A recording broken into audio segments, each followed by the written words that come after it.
ओए सरदार तेरे 12 बज गए, सरदार तेरे 12 बज गए, सरदार तेरे 12 बज गए। वाहेगुरु जी का खालसा, वाहेगुरु जी की फतेह। आज के वीडियो के अंदर मैं आपके साथ बात करने वाला हूं सिखों के 12 बज गए। बॉलीवुड ने बहुत सारी फिल्में बनाई पिछले सालों के अंदर। तकरीबन साल 2018 से पहले जो फिल्में बनी थी, इन सारी फिल्मों के अंदर सिखों को एक जोकर के किरदार के अंदर, एक मजाकिया किरदार के अंदर दिखाते थे। किस प्रकार से दिखाते थे आप ये देख लो। केवल ये बॉलीवुड की कहानी नहीं है, ये जो कहानी है बॉलीवुड की है। पाकिस्तान के अंदर जो पंजाबी फिल्में बनती हैं वहां पर भी ऐसा ही किरदार दिखाया जाता था। लेकिन पिछले समय के अंदर हॉलीवुड के अंदर भी सिख एक्टर्स पहुंच चुके हैं। जब से हॉलीवुड के अंदर जो सिख एक्टर है वो वहां पर पहुंचे हैं, तब से इस केस के अंदर बहुत सारा बदलाव आया है। वहां पर सिख को एक सिख के किरदार के अंदर दिखाया गया, ना तो उसको गुंडा दिखाया गया, ना उसको जोकर, ना कॉमेडियन। मतलब फिल्म के अंदर उसका जो रोल एनिमल नाम से जब ये फिल्म आती है तो ये बॉलीवुड को आईना दिखाती है कि सरदारों का रियल कैरेक्टर क्या होता है।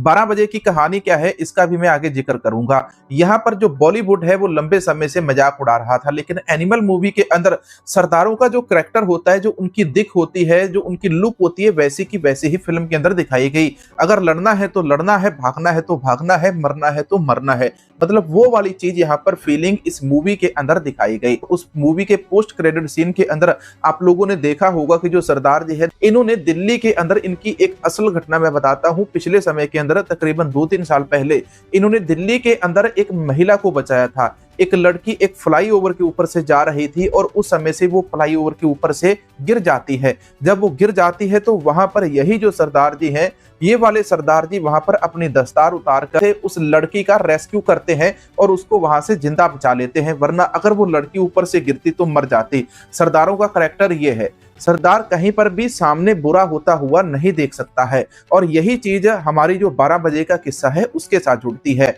बॉलीवुड ने 12 बजे के जो किस्से हैं इसको मजाक बना दिया, लोगों ने इसको मजाक बना दिया, लेकिन इसकी अहमियत को कभी इन लोगों ने समझा ही नहीं। हम लोगों ने कभी गुस्सा नहीं किया कि तुम बोल देते हो सरदारों के 12 बज गए। पहले लोगों को इतिहास ही नहीं पता था। जब से लोगों को इतिहास पता चला है तो जैसे जैसे जो लोगों को पता चल रहा है तो वो यू टर्न लेते हैं। आज सोशल मीडिया के ऊपर सिखों के 12 बजे आप सर्च करके देखो, आपको हजारों वीडियो इसके ऊपर मिल जाएंगे। सिखों के 12 बजे का इतिहास क्या है, वो कौन सा समय था जब सिखों के 12 बजे का ये जो किस्सा था इनके नाम के साथ जुड़ा था। भारत के ऊपर जो विदेशी हमलावर आते थे, यहाँ पर 565 रियासतें थी। 565 रियासतों के अंदर अलग अलग राजा महाराजा होते थे, लेकिन उस समय ये देश नहीं होता था। इस देश को तो 1947 के बाद में एकत्र किया गया और अलग अलग राज्यों को मिलाकर यहाँ पर देश को बनाया गया। इसीलिए हमारे देश के, भारत के नाम के साथ भारत गणराज्य लगता है। लेकिन बात करते हैं गजनी के बाजार की। जब अब्दाली आता था, नादिर शाह आता था, तो जैसे ही ये पंजाब से गुजरते थे,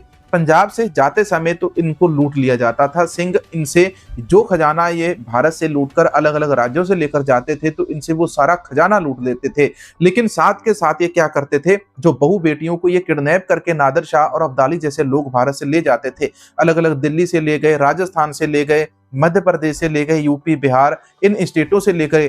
तो यहाँ से जितनी भी महिलाओं का किडनैप करके अब्दाली लेकर जाता था, इन सारे के सारे लोगों को जो सिंह होते थे वो अब्दाली से, नादिर शाह के चंगुल से बचा लेते। जो आज के समय मराठा फिल्मों के अंदर हमें बहुत ज्यादा शक्तिशाली दिखाई देते हैं, लेकिन इनमें से कोई भी ना तो अब्दाली को हरा पाया और ना ही नादिर शाह को हरा पाया। आपने मूवी भी देखी होगी, कहीं ना कहीं मूवी के द्वारा वो इतिहास दिखाने की कोशिश कर रहे थे, लेकिन वो इतिहास उनका अधूरा था। उन्होंने ये भी दिखाया था कि पंजाब के राजाओं से भी उन्होंने मदद मांगी थी, लेकिन पंजाब के राजाओं ने उनकी मदद नहीं की थी। क्यों नहीं की थी? क्योंकि उससे पहले पंजाब के राजा थे जो, इन्होंने उन मराठाओं से भी मदद मांगी थी। उस समय मराठाओं ने मदद मांगने देने से मना कर दिया था और इसीलिए फिर आप पंजाब के राजाओं से तो उम्मीद रख ही नहीं सकते, इसीलिए पंजाब के राजाओं ने भी उनको मना कर दिया था।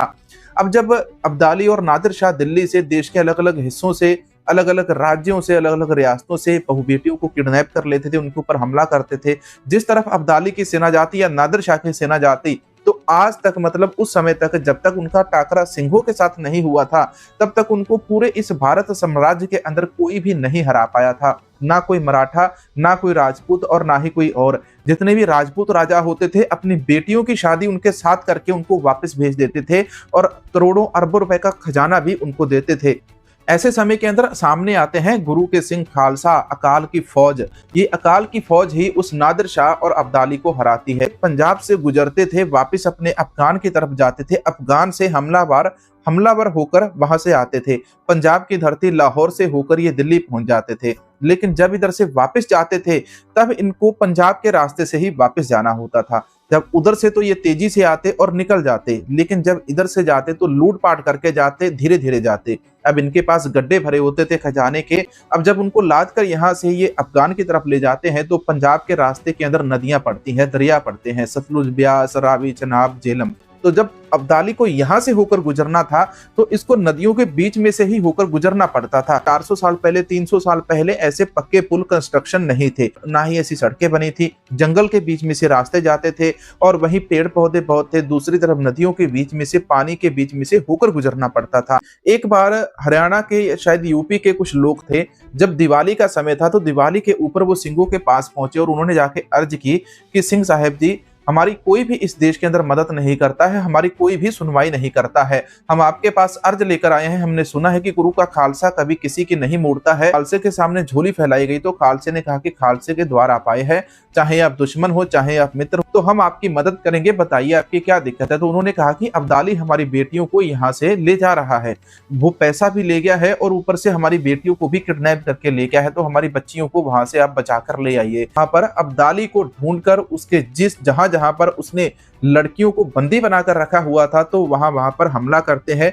और वहां से उन लड़कियों को छुड़ाते हैं। जिस समय सिंह वो हमला करते थे, रात के समय के अंदर जो मुगल है वो शराब पीते थे, मांस मदिरा का सेवन करते थे और नशे के अंदर धुत पड़े रहते थे। ऐसे समय के अंदर आसानी हो जाती है। जो सिंह होते थे, अकाल की फौज, गुरु की फौज है, वो तकरीबन रात के 12 बजे के आसपास जो अब्दाली है या नादिर शाह, जो भी उस समय का हमलावर आया था, जो हिंदू महिलाओं को, बेटियों को यहाँ से किडनैप करके ले गया था, तो उसके ऊपर वो हमला करते हैं और हमला करके वहां से उन बहु बेटियों को सुरक्षित ले आते हैं। और अब अब्दाली को पहले ये पता चल जाता है, इसके बाद फिर नादिर शाह आता है। नादिर शाह के साथ भी यही चीजें होती हैं। जब ये पंजाब से वापस जाने लगते हैं, सिख 12 बजे के समय के अंदर दुश्मन के ऊपर हमला करते थे और बहु बेटियों की इज्जत, जिनको वो लूट कर अपने साथ ले जा रहे थे, उन बहु बेटियों को इज्जत समेत वापस लाते थे। और जो धन लूट कर इन रियासतों का, 565 रियासतों से मुगल लेकर यहाँ से जाते थे, उन मुगलों से वो धन भी वापस लाते थे। और वो बेटियां उन्होंने लाकर, जो बंदे उनके पास मदद मांगने आए थे, उनको उनकी बेटियां वापस की। जब के परिवार वालों ने एक ऐसी शर्मनाक हरकत की, उन्होंने कहा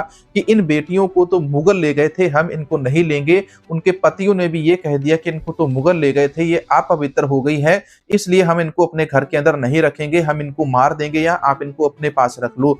तो उस समय वहां पर सिंघों ने उन बच्चियों को अपने पास रखा और उसके बाद उनका आनंद कार्य किया, उनकी शादी ब्याह उनके रीति रिवाज के हिसाब से उनकी करवाई। सिखों का 12 बजे का इतिहास ये था। लेकिन बॉलीवुड ने और हमारे देश के पॉलिटिशियन लोगों ने, हमारी अखबारों ने इसको केवल एक चुटकुला बनाकर पेश किया। ये तरीका होता है दूसरों का माइंड वॉश करने का, ब्रेन वॉश करने का, कि किसी के प्रति आप नफरत घोलना चाहते हैं, किसी को आतंकवादी आप डिक्लेयर करना चाहते हैं। आज के समय के अंदर आप देखते हैं खालिस्तान और खालसा राज की एक बड़ी लड़ाई है। कुछ लोग खालिस्तान को लेकर लड़ रहे हैं और कुछ लोग खालसा राज के बारे में बात कर रहे हैं। खालसा राज वो है जहां पर हिंदू, मुसलमान, सिख, ईसाई सभी एक दूसरे के साथ मिलकर रहेंगे, राज सिख करेंगे। लेकिन वो राज करने वाले सिख होंगे, लेकिन उनके राज के अंदर रहने वाले मुसलमान, हिंदू, ईसाई सारे के सारे खुश रहेंगे। वो है खालसा राज। खालसा राज की जो करेंसी थी, खालसा राज की करेंसी के अंदर एक सिक्के के बदले 11 से लेकर 13 सिक्के, 20 से 22 डॉलर भी मिलते थे। खालसा राज है जिसके अंदर खालसे की गिनती 96 करोड़ होगी पूरी धरती के ऊपर। एक बड़ा वर्ल्ड वॉर लगेगा जिसके अंदर पहले रशिया भारत के ऊपर हमला करेगा और फिर चाइना भारत के ऊपर हमला करेगा। आज के समय के अंदर तो हम देखते हैं कि भारत, चाइना और रशिया तीनों बड़े मित्र देश बने हुए हैं। लेकिन रशिया और चाइना एक ऐसे देश हैं जो कभी भी पासा पलट सकते हैं। दूसरी तरफ जो अमेरिकी देश है, कनाडा है, जहाँ गुरु के देश है, ये सारे के सारे किसी भी समय पासा पलट सकते हैं। वो अपने व्यापार के फायदे के हिसाब से चलते हैं। तो दोस्तों, ये वो सारी कहानी थी किस प्रकार से जो सिख है वो भारत की बहु बेटियों को बचाते थे। 12 बजे के समय के अंदर उनका रेस्क्यू करते थे। रात के 12 बजे मुगलों के ऊपर आक्रमण करते थे और वहां से भारत की बहु बेटियों को बचाकर वापस लाते थे। तो इस किस्से को जिस प्रकार से बॉलीवुड ने पिछले समय के अंदर पेश किया, सिखों का मजाकिया किरदार कॉमेडियन बनाकर उनको पेश कर दिया, तो ये बहुत ज्यादा गलत बात थी, ये सरासर गलत थी। लेकिन सारे दाग को पिछले समय के अंदर आई फिल्मों ने धो दिया है। वीडियो के अंदर आपको जानकारी कैसी मिली कमेंट करके जरूर बताना। चैनल को सपोर्ट जरूर कीजिए। मिलेंगे नए वीडियो के अंदर। वाहेगुरु जी का खालसा, वाहेगुरु जी की फतेह।